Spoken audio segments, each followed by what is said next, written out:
Invocation and pledges.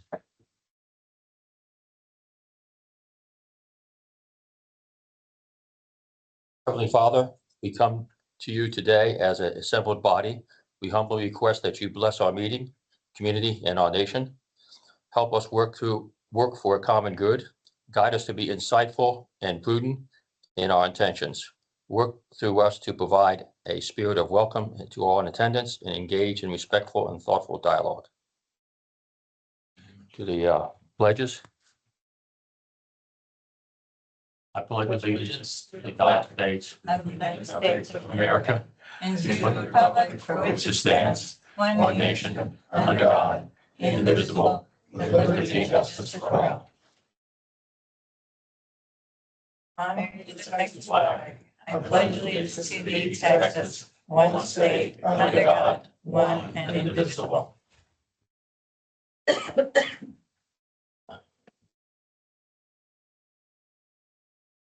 Okay, we see comments from the public. We have any comments from the public? Yes. My name is Dan Copart with Howard Hughes Corporation.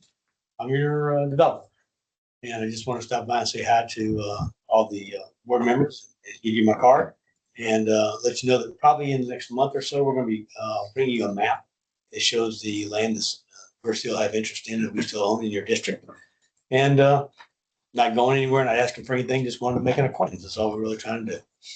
Okay? Nice to meet you. I think we met at one time, didn't we? We have. Yeah, So you good. said that you're gonna give us a map of what? Of your district with the land that we have left for development. Okay, okay. I'll Thank you. one, I'll be Oh, right. yes, yeah, Daniel. Yeah, I Yeah. remember you. Okay, that's it. Okay. All right, thank you. Great. All right, I'll be right back with that last card.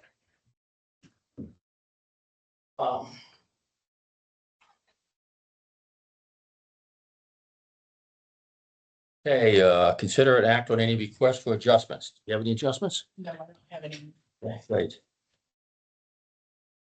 The next we have is the consent agenda.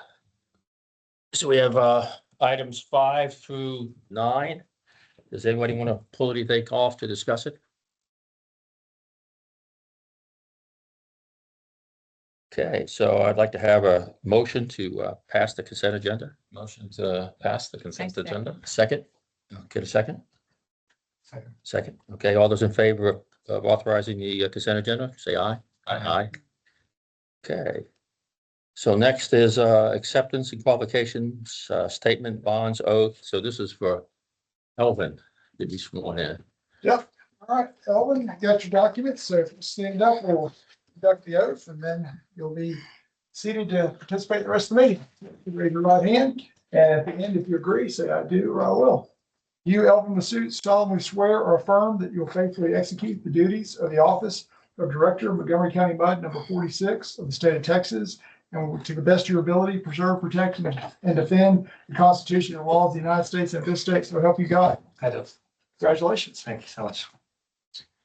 Okay, we can take action on item number 10 to accept Elvin's documents to be seated as a director on 146. Okay, so get a motion to accept Elvin's documents.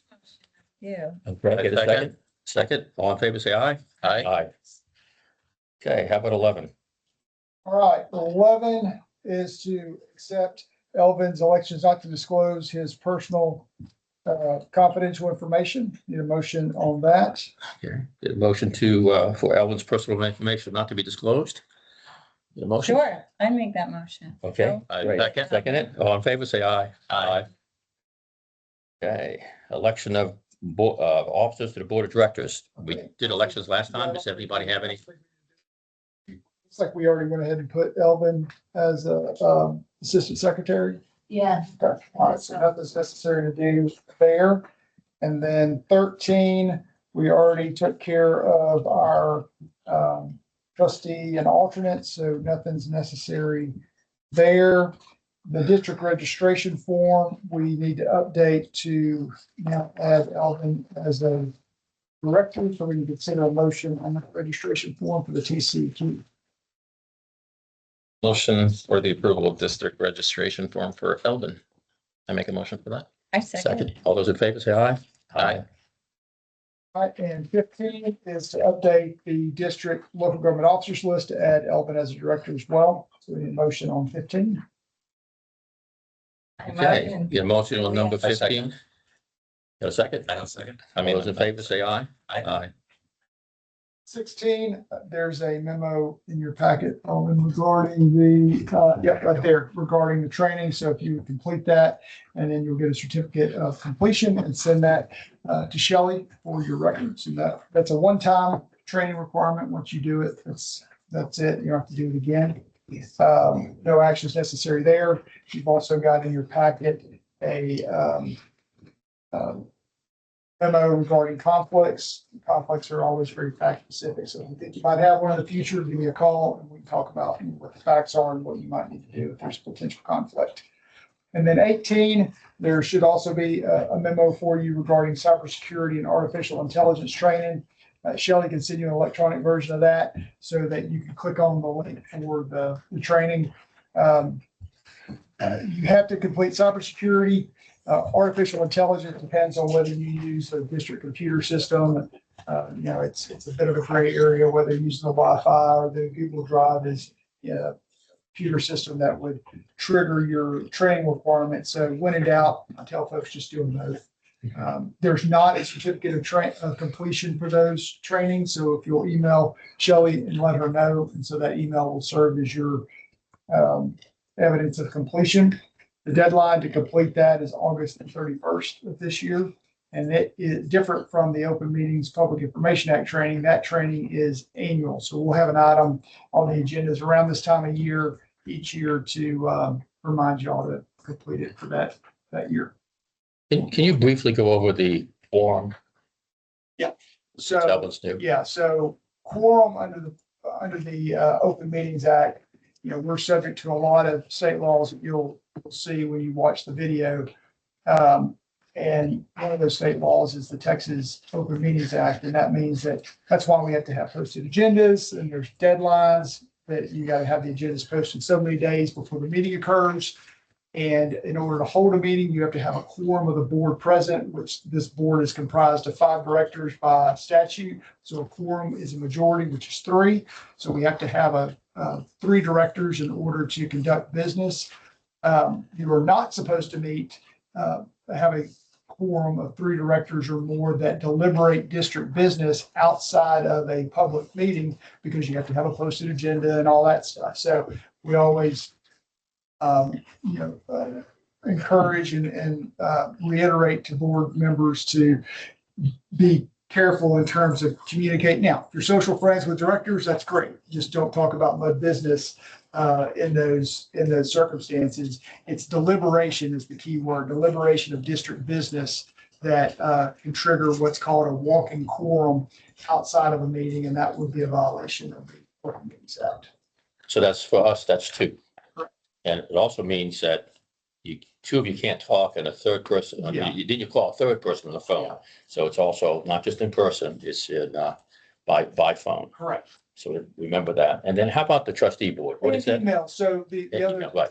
emails where people get, yes, you can talk about things in social setting and have a concern, and you can't do to David's point, the daisy chain, well, you get a couple of people and they talk to another, and that doesn't work either. But where folks inadvertently get into trouble is reply alls on emails. And so y'all have a benefit that a lot of MUDs don't have when you have a general manager. A lot of districts don't have that. And so Eric essentially can act as a buffer to make sure that you don't inadvertently have a walking quorum. So there's nothing wrong with disseminating information as long as that doesn't spur deliberation. So it can be a one-way street where a director says, hey, I want to, give some information to directors in advance of a meeting or what have you. That's fine. You send that to Eric. He sends it out to all the directors by BCC. Nobody can do a reply all, and that prevents an inadvertent walking quorum. But emails where people, will a lot of times make a mistake. We have on our, emails at the bottom on every single one, do not reply all could be a violation of open meetings. So just keep that in mind. And then for the trustee board, you can meet in groups of up to how many? Up to 5. Up to 5. Yeah, because a quorum there is 6. 6, It's an okay. even number. Okay.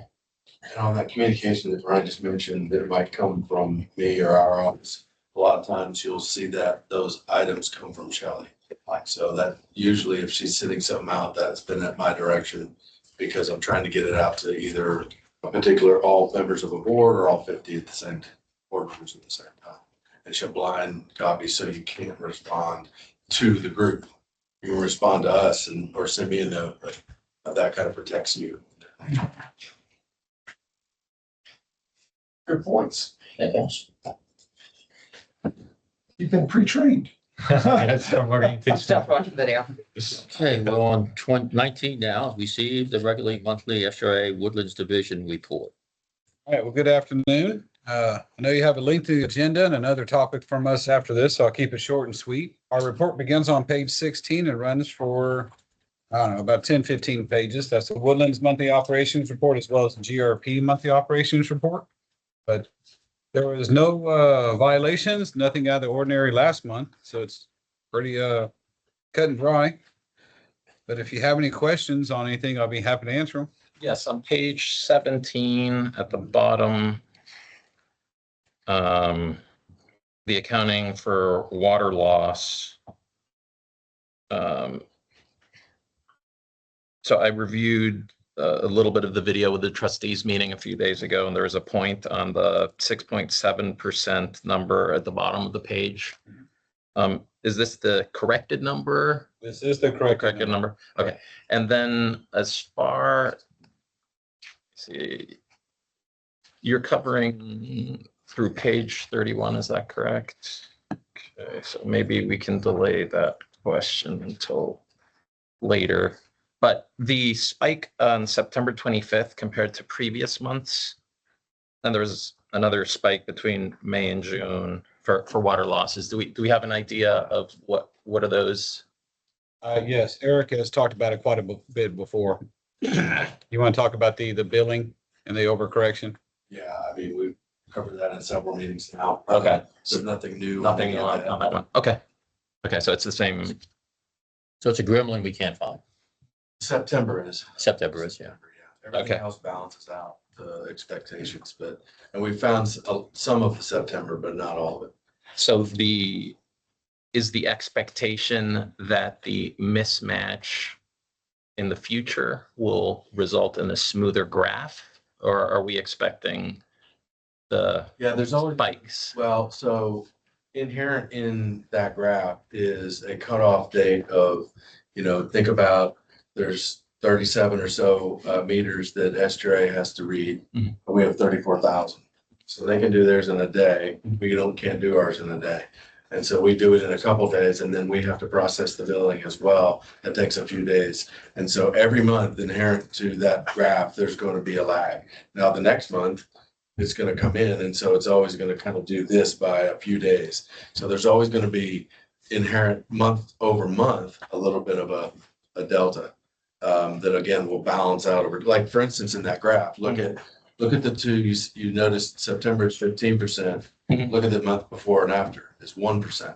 So that a lot of that balanced themselves out. That was kind of when we were going also through the billing software changeover. Okay. Was just over those first few months, right in that same period. Yeah. Well, just a few months prior was when we Mhm. officially, and we're working out some bugs. So at that point, so a lot of that balanced out as we found, but September still seems to be some sort of issue that we have not found. All of it.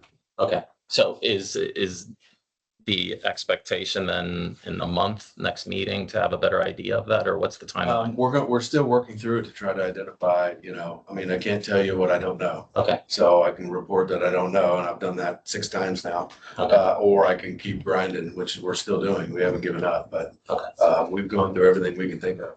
okay. So So for budget purposes, between last year and this year, in terms of water loss, can you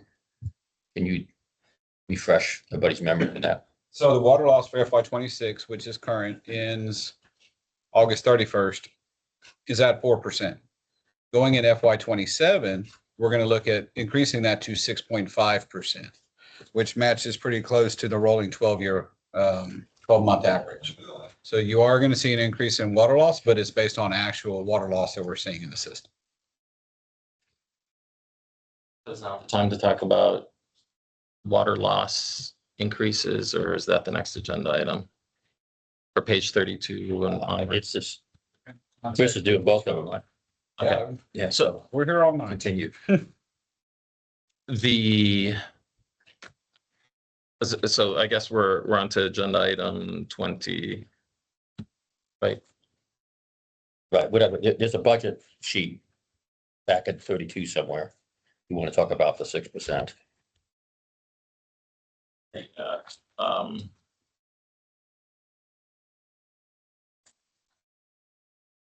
It's a change in topic, so I'll hold off until we get to 20, because I have a different topic to cover for that one. So are we done on, you have anything else? Any more questions? Thank you. Okay, so we see, discussed the draft fiscal year 2027 SRA Woodlands Division budget, pages 32 through 88. Yeah, so a question, page 38, the third bullet, salaries and wages include an estimate of 10.5% overtime, but actually, no, it was lower. The healthcare benefit costs of over 10%. And it was related to page, so I had a question that it's going to link, and I'll finish the question after I draw attention to page 74, top of the presentation slide deck. I think it was line 1, so let me go to there. The line that says operating expenses, salaries, wages, employee benefits, group insurance. At the far right, it's a 24% year-over-year increase. So I was wondering if I could get visibility into the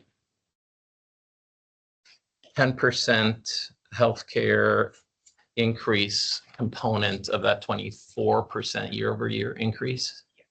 So, so if you're looking at that 24% is an increase of budget. So it's from 26's budget to 27. But the 10% is our actual expenses plus 10%. So it's just two different metrics there that you're looking at. Okay.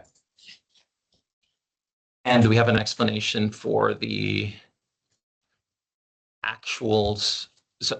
So there was a budget for last year, and when we look back, we figured it was underestimated by, the budget was lower by about 10%. And so we're making an adjustment moving forward. That's the baseline of 10% increase. That was based on a quote that we received from our provider. So Okay. that's what they're going to charge us if we wanted to continue with them. Okay. So that was also discussed at the May estuary board, I believe it was. Okay. So there's some more commentary there on this budget, or not this budget, on this particular line items budget. Yeah. About the insurance and how the quote came in and how we're gonna probably have to look at other providers going forward because of the cost of insurance. That was discussed in the estuary board meeting. I believe it was May. Okay. Are you gonna go through that slideshow you showed? At the trustees meeting. Yes. I'm not planning on it, but I'm also happy to do it if y'all would like me to go through the full presentation. Do you have it available? Yeah. Why don't you flip through it? We have 2 new people. You can flip through it on the screen real quick. Get it up on there. So for the new people, my name's Haley Lawhon. I'm with the accounting department at Estuary. So I have the budget here to present to y'all. And then the first kind of half of the budget is a little bit of orientation for the new directors, which was requested by the trustees group. And then the budget is also in here. So we'll go through it, and feel free to stop me if you have any questions. Answer what I can or come back with what I can. So as we get into it, we were asked to include some budget objectives in the presentation. And so this is some of the things that were pulled out of the budget narrative in your packet. I do what I do every time and forget to walk through what you have in your packet. So in your packet, you have your financials. We have several funds at Estuary, and there's a slide on that, so we'll get to that. But this packet has all those different funds, our operating fund, our R&R, future facilities, debt service, all of those things. And then you also have the presentation in there, and then you also have a budget narrative. So our Estuary board gets a full budget narrative of all the divisions at Estuary, and Chris's team pulled out the Woodlands and put it in y'all's packet so that y'all had some more written information about SRA and what we do. So that's another good resource for y'all as you're getting everything going on here. So the next slide is our budget considerations and risks. So when we're developing our budget, there's several things that we look at between expenses, demands, anything driving some of those expenses. So Chris's team looks at demands, how much water do we think we're going to produce and sell and all of that, and the water loss. And then oil prices, because several things are driven off of the oil prices. And then, as I just mentioned, water loss, that's one of the factors in our budget. On the right-hand side, this is something that I think is really good for us to cover because it's based on contract between SRA and the MUDs and what is in that contract and how we operate every year. So the question was, what do we do if we make too much money? And what do we do if we are falling short on revenue and we can't cover our expenses? So the first situation is if we make too much money, by contract, we cannot keep that money. We take it back to the MUDs, and at that point, it is decided if the MUDs would like a refund of that money, which is what we call excess funds, or if they would like for us to put it towards another project. Say y'all are trying to sell a bond and we use that cash to finance something, then we could do that at that time, but we can't make too much money and keep it. So that's an important thing that's by contract. If you look at the last 3 years, we've had refunds. The first year it went back to a project. The second 2 years was refunded. Yes. The second year, it was partially refunded and partially put towards some other things, but there was a refund, yes. And this year we expect, It was a $6 million excess. It was just a hair over $6 million, the refund that came back to the MUDs that was. I think we get back 1.2. And to our MUD, I think, by memory. The biggest portion of it. So on the flip side, so that's what we do if we make too much, then we have excess that comes back. On the flip side is if we are low on revenue, we have a standard set of things that we go through to make sure that we can make payroll and buy our chemicals and do all that so that we can continue to supply y'all with water and wastewater services. So the first thing we do is we look at our O&M reserves and we use those first. We keep 3 months of cash on hand based on our annual expenses. 3 months of that stays in our O&M reserves for we have a bad day. Then we would stop our transfers to R&R. That's another fund that we have. We'll get to that when we get to the fund slide. We'll use our emergency reserve fund. And then the last resort is in our contract, we have it that we can do a cash call to MUDs. One thing that's very important to point out, we have never done that. It is not planned. We have several steps before we get to that point, but that is in our contract. So it's here for us viewing. So up next is the timeline of our budget cycle once we get to the presentation portion of it. In June, we meet with WWA, then we meet with the audit committee, which is a subcommittee of the trustees. And then we go to the trustees in June, and then we go to the MUDs. So right now we're at the MUDs. That's the stage that we're at. So this is information this month. We're not asking for any action. And then next month, we will ask you to direct your trustees, so to direct David to vote at the August trustees meeting to potentially approve our budget. And then it goes to the SRA board at the end of August so that it's effective September 1st. And then just real quick on our budget schedule. Our budget process is about 10 months. We cover everything from our project plan. So what you heard Aaron present last month. That's one of the first things that gets developed so that we know what projects we need to fund. So we know the funding needs before we get to the O&M budget side. Chris's team works on demands to set our demands so that we have that when we go into the budget. So it's just a long process and there's some more information on the slide, but I will not continue on that. And then in July and August, that's when it comes to y'all to start reviewing and making decisions. So this next slide is a graphic that's been around SRA for a little while. And I think it's a really good graphic because it shows the relationship between SRA, between two divisions that y'all interact with and the MUDs and then the retail customers. So this is our flow of water. So basically our GRP division is our surface water division. So they're up on the lake and they produce surface water. They deliver it to the Woodlands division. Then the Woodlands division also pumps groundwater. So that's the two types of water that y'all have here in the Woodlands. And then we deliver that to the MUDs and then the MUDs deliver that to your retail customer. So that is how it flows from our divisions and how from estuary to the MUDs to the Ridgeville side.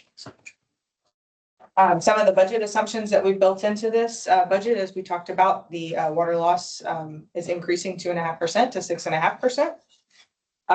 There's some other increases on our salaries, electricities, and chemicals in here.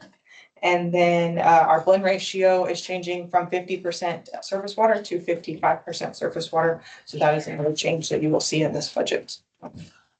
And that's been voted on by the board. Yes. Also, not on here, I noticed your consultant has went away for lobbying. Is there a change in philosophy or? Yeah, if I could back up real quick to the, when you said it's been voted on by the board, the trustees have voted on the blend ratio change and it's gone to the GRP review committee, but the GRP review committee votes on it with a budget, hopefully Monday. If the review committee approves it and says, yes, we're good with the budget, it'll start September 1st. So our board would actually vote on it, I guess, in August. So. Yeah, the lobbyist, that is something that the River Authority is not going to pay for because we're going to see about turning it over to Woodlands Water and let the MUDs actually direct it. Because the main beneficiary of the lobbyist was the MUDs themselves. And so it kind of seemed weird for us to be the paying controlling entity when y'all were the sole benefactor of it. So we have removed that 96,000 from the budget and going to turn it over to y'all if y'all would like to do it. I was at the Republican convention and the governor, the first thing he got up and talked about was the elimination of taxpayer funded lobbyists. That's his goal for January, February. That will hurt y'all significantly. Well, just saying what he said. Yeah. Well, because the private utility companies can do it, Can't do it. and that's who you're competing against. And now they can have the ability to get the grant funds and all the funds because they're lobbying for it and you can't. So that's why it was killed last session. I got a lot of hoot and hollers. But he Sounds good. Sounds good in the Yeah, group. no, I understand. I understand. But it'll hurt y'all. We've gotten significant. We just have to rely upon you doing all that. You're not welcome. You won't have a general manager for 5 months, There. 6 months, every other year, because you gotta be in Austin all the Put time. that in my staff. We need to get a general manager apartment in Austin. That's right. Goodness. So our next slide is the FY 2027 proposed rates that we are bringing in this budget. So on the right-hand side, you'll see the wholesale water and the wholesale wastewater rates. So we are proposing a 1% increase to both of those rates. So that would be $2.75 on water and $5.70 on wastewater. And then below that, you see your surface water conversion, otherwise known as the GRP blended fee. But this is the direct pass-through fee that you see on your bills. So that one we are proposing move to $2.83. And an important thing to note is that is purely based on the blend ratio changing. That those rates from GRP are not changing, but because it's a direct calculation, when you change the blend ratio, the rates change. So the gap is 59 cents. Yes. It used to be 41. And obviously, the bigger the gap, the less subsidy the groundwater gets compared to this. The surface water gets to groundwater. So is there a change in philosophy or what motivated the increase of that gap? Every 5 years, we do a rate survey and study, and based on that, we redo that rate differential, as it's called. And based on the actual cost from the utilities that provide us the data, that's what makes the gap change. Because originally, I want to say it was like 18 cents, I know then that. went to like 41, then 59. We'll do it again in, what was that done, 24 or 24? Like 2 years ago. So we'll do it again in probably a You did couple one of 2 years ago? Yeah. And in that study, it projected out that it should increase to 59% this year. Yeah, 59 cent based off that. Then we do it in 3 more years, it'll probably go up again. So as cost goes up, that goes up as well. The gap will change for the full 5 years. Right. Unless we did another study. So it'll stay 59 cents every year until another rate differential studies. So on the right-hand side of this slide, you'll see a chart, and this was requested by our general manager so that we were showing the total cost of water service and the total cost of wastewater service. And I just want to point out that 558 is not a new rate that you will see anywhere. That is your total cost of our water service when you take the two water rates and add them together. For the next slide, this is just the impact of these rate changes that we're proposing, the 1% to water and wastewater.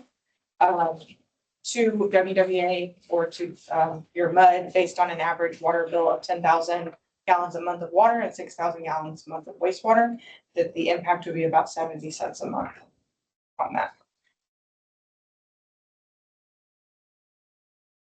So the next two slides are our demand slides for water and for wastewater.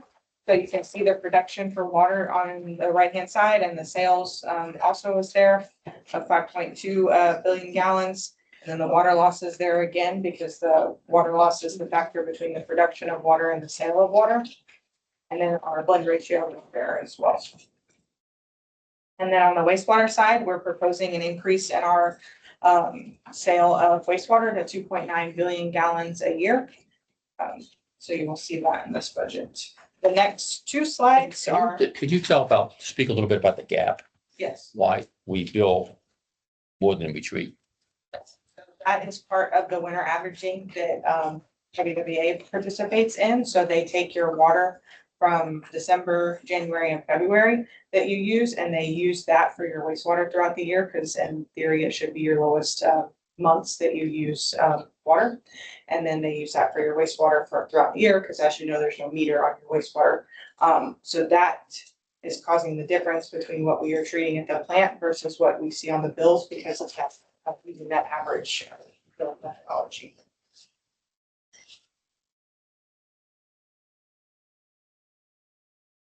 So the next two slides are summary slides.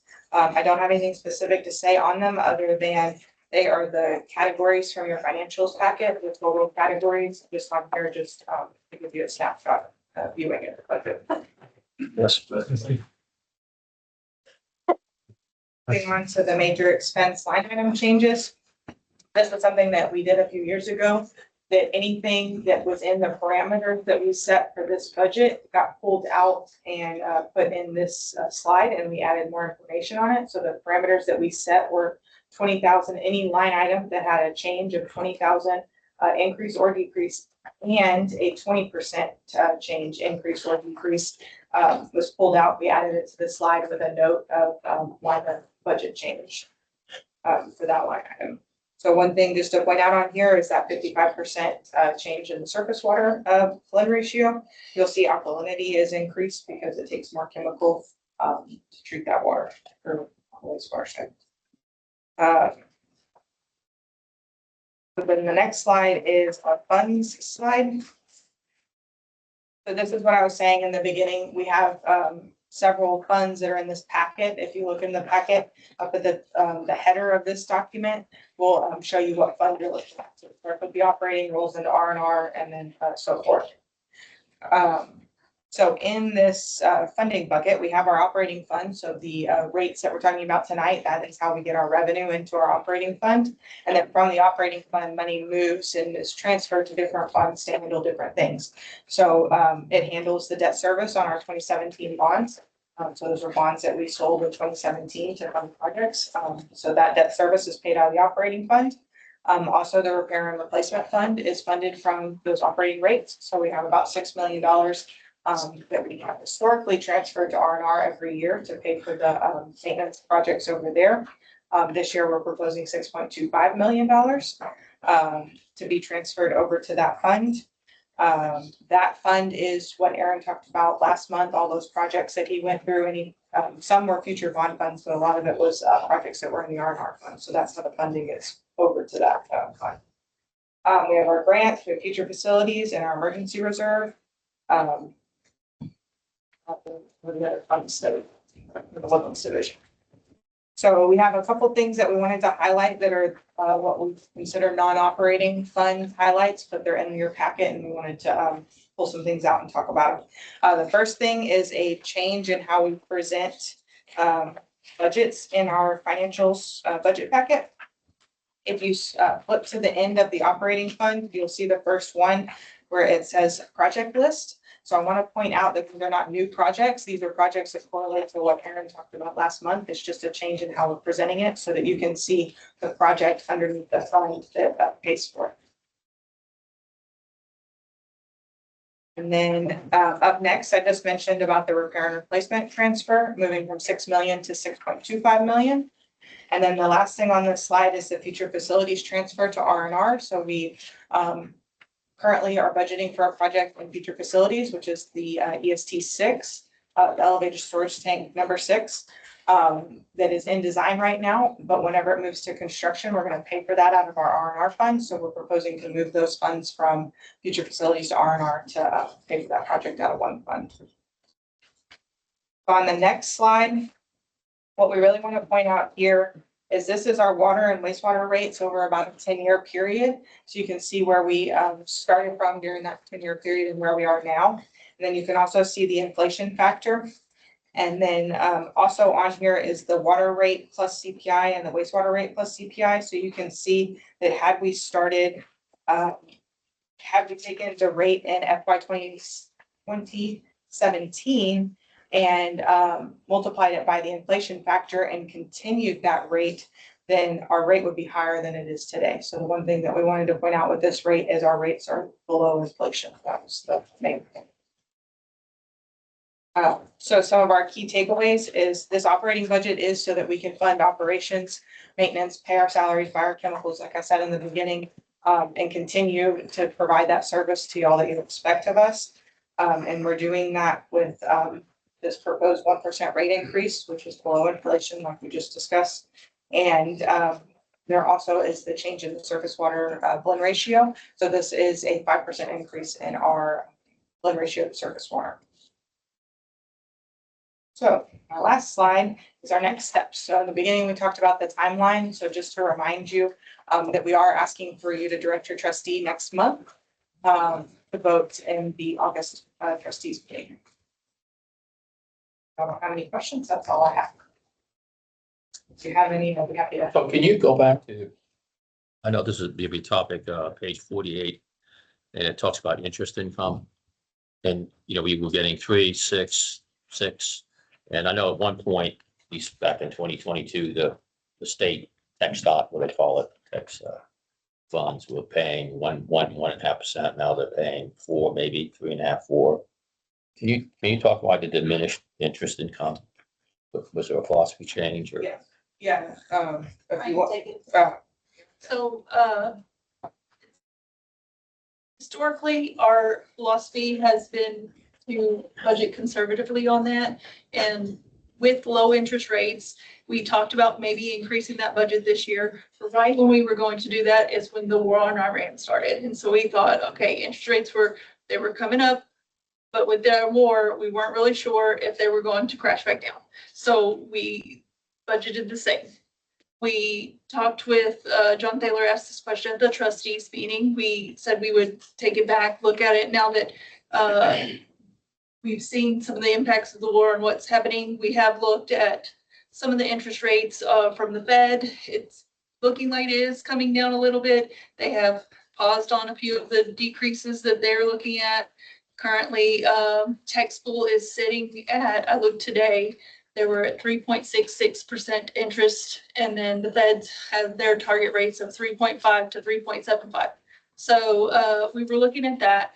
And then I did calculate based on if you take this year's earnings and you do a, if you annualize that out to estimate the full year, and you adjust it down because that this year's earnings included that $6 million in excess. So I took that and multiplied it by the estimated interest rates. It brought us down to about 327,000 for an estimated ending if that excess wasn't there. So we are planning on discussing that with the audit committee. So we have an audit committee meeting that we're going to be trying to schedule in July. Discuss those with them and see about if they want us to make any adjustments to the budget based on some of the data we've looked at. The account that this, so you have bond accounts, right? And that interest flows into the bond account. Exactly. And then you have like the R&R accounts, this, There as well. it goes into the R&R account. Yes. So what you're really looking at is what, ready cash, I would call, you know. So it's not 28 million Operating cash. operating cash. So it's not 28 million, it's something significantly less than that, right? It's at minimum 5.7 million, because that's our 3 month, 5.7. That's at 3 minimum, that's our month. 3 month operating reserve that we Mhm. keep. So when we talk about the interest, we're taking 5 million and 3.5 or 3.2 or something like that. No, It's usually higher than the 5. Yeah, it's just, So, it's a minimum. that's your minimum, but yeah, exactly, taking it at the 3.5% is coming up with, where we expect to be, so. We Hundreds did of take thousands, those conservatively because of the unknowns, so. hundreds of thousands in interest. yeah. Yeah. How about 300,000? A difference of 200, 200. because there's already 100 in here.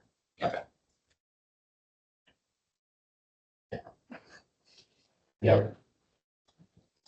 Any other questions? Thank you. Okay, so number 21, we're going to table for another meeting. So we're gonna skip 21. We'll skip 21. And then we're gonna have a update on the Bear Branch, Panther Branch and Research Drive Drainage Improvement Project. Yes, last we talked, we were gonna, we're putting together a meeting with the local officials to see if there's any funding, availability from some of them. I don't anticipate that there would be enough, if they all said yes, to bridge the gap, so I still feel like we need to continue on the path with the Corps of Engineers, because the gap funding program that we're looking at with them would fund the entire gap. If they deem the project partnerable, in order for them to get to that point, they need to do a feasibility on their end. And what we learned earlier this year was they didn't have funds in their budget to do that feasibility. So we're expecting that they would put those funds in their budget for their next fiscal year. And then that would allow them to do that feasibility in their next fiscal year. So I would hope to, if they do put that in their budget and do the feasibility, it'd probably be a year from now until we probably hear anything from them. What do you think the next group meeting will be? We have a group of six, 7 of us that get together to discuss this. We've had one a year ago. You think? Not until we have something to talk Talk about. about, okay. So nothing pending.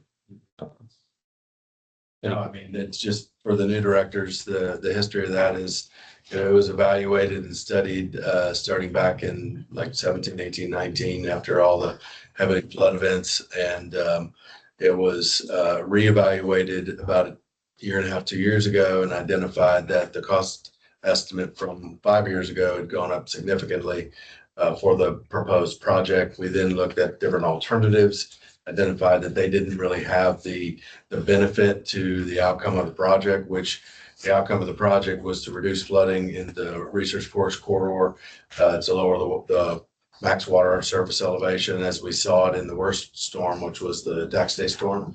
Of all those storms, Memorial tax, Harvey tax day was the worst for this area. And so that was what the models were based on, and identified that we could get, water surface elevation on Research was over 3 feet near the high school area. And we could get it down to about 1 foot or so that emergency vehicles could get through, and it would relieve the flooding in that immediate area around, that corridor and around that area. So that's the project in a very quick summary. Any questions? Okay, receive attorney's report. Only item I have is a reminder, well, we already talked about the training, so if y'all haven't completed it, get that done for the cyber and the AI. So I have in the attorney's report, I do need to cover item 24. Okay. 24 is to adopt an order to add locations for out-of-district meeting spots. So you may remember we had the community center across the street as a location, and that's no longer there. So I've joked with boards, unless you want to bring your lawn chair, we need another spot. So Eric has identified the Kevin Brady Library as a spot that we could use for large groups. So we've added that.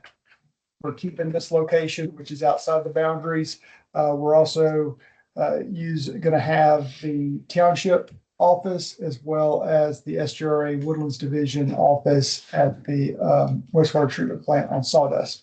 So we'll have 4 out-of-district meeting location options. law requires we adopt an order and that we publish notice in the newspaper of our out-of-district meeting locations. So I need a motion to approve the order and authorize publication. Okay, can I have a motion to approve the order? I motion to approve the order. Okay, second. I got it. Second. She's got it. All those in favor say aye. Aye. Thanks. Okay, so consider a proposed workshop to discuss the creation of a bank that specializes in funding for infrastructure projects. And that was my item and I withdraw it, so we can move on. I'll withdraw it. Another forum. Yeah. Thanks. You don't send any of them. I'll go to. Okay, so work, gentlemen, Behind the scenes legwork needs to be done. Okay. Yeah. gentlemen. Oh, sorry. I was expecting more conversation on that one. General manager's report starts on page 89. On page 89, you'll see a summary of all the active projects that we have going on for development, new development. We have about 189 open projects right now. We are, last month, as those close out, we do inspections. We had about 19 of those last month on open projects. We have about 1,000 work orders last month across the Woodlands as well. On page 91, 92, 93, and 94, you see some summary of a lot of ditch work projects that are going on, repairing depleted pipes and various other things we're working on with tree cutback and all of that. That's all in the budget. Some of these are might be yours, some are in other districts, but we're going through all the projects throughout all the districts. We will be doing our next round of mowing across the Woodlands. Was supposed to start on Monday, but it's been a little bit inclement weather this week. So once things dry out, we'll be getting the back end to complete that. Wanted to point out on page 97, we have an employee that had an anniversary, 47 years of service with Joint Powers and Woodlands Water Agency over the years. So, and before that, he was with the Woodlands Development. So he has been here from the beginning, and he's part-time right now for us, doing inspections for us, has a wealth of knowledge from just historical, from everything that's going on in the Woodlands. So I congratulate him on all those years, and he's still with us. Want to remind everybody, AWD conference is this week. So tomorrow we'll be heading up to Grapevine, a number of directors, and then that'll go through Saturday. And anything that we gain out of that, we'll report back if there's anything of note. Wanted to note that we had our new director orientation on Friday. I think that went well, hopefully, for folks. A lot of information, 2.5 hours worth of stuff. So history and just what we do and how we do it. So thank you all for attendance on that. And let's see, I think that's all I had. John, you want to hit communications? Afternoon. Page 103 starts your communications report. June starts the third quarter of our strategic plan, where we shift focus from water quality to water conservation. Summer months, high water use, so we really heighten emphasis on that. We still continue to message on a variety of topics. This last month, you can see there, we were talking about mud elections, water quality, lawn and landscape care, kids art contest. We wrapped that up. We had 4 winners, one from each grade 2 through 5, and the winners earned art supply, art supplies for their classrooms. That was fun. Define your irrigation schedule, and we're always reminding folks that is a permanent program. Of course, we have our monitors out there, our water ambassadors monitoring 5 days a week for that, for compliance, as well as our outreach efforts. Got examples of current communication pieces on the next couple pages. Beginning of each quarter, we're looking forward performance metrics for you on our various platforms. If you have any questions about any of that or anything else, let me know. In the training you had, the 2 new people, did you talk about the the team, the 3 people you hired to do ditch maintenance, did you? It's not specifically that crew, but we did talk about all the various ditch stuff that we're doing and you know, how we went through the condition-based assessment and all that. So excellent, to me, done a really good job on. We have a big plot now, shows you color coded what condition the ditches are in, probably fortuitous that we did this with the rain increasing now. Well, and to that point, I mentioned this earlier today. One of the things that we talked about when we built that database was that, you know, we were going to address we called them level 3s or the worst condition things, which is what you're seeing these pictures on. But also we would then build kind of an ongoing maintenance program and where we look at the facilities annually, but also go back and look at ditch areas immediately after major events. So as I was mentioning earlier, you know, the west portion of the Woodlands really didn't get as much rain, but there was some significant flooding in that area from Research, Sawdust, Gosling, and 45. And so what we'll be doing in that area is running down through the ditches to just see if there's downed trees, if there's any major erosion blowouts or anything that might have happened as a result. So we'll be doing that here once it dries out a little bit. So a lot of work. Any more questions? No, thank you, folks. Trustee report. Yeah, I'm trying to think, normally we cover everything by the time we get to it.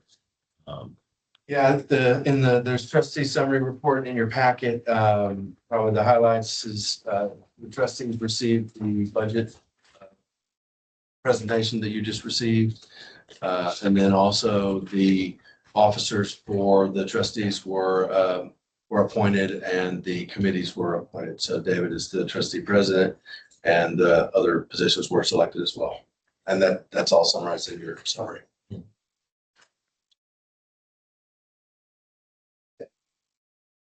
No closed session. No closed session. So, anybody want anything on the agenda for next month? Any suggestions?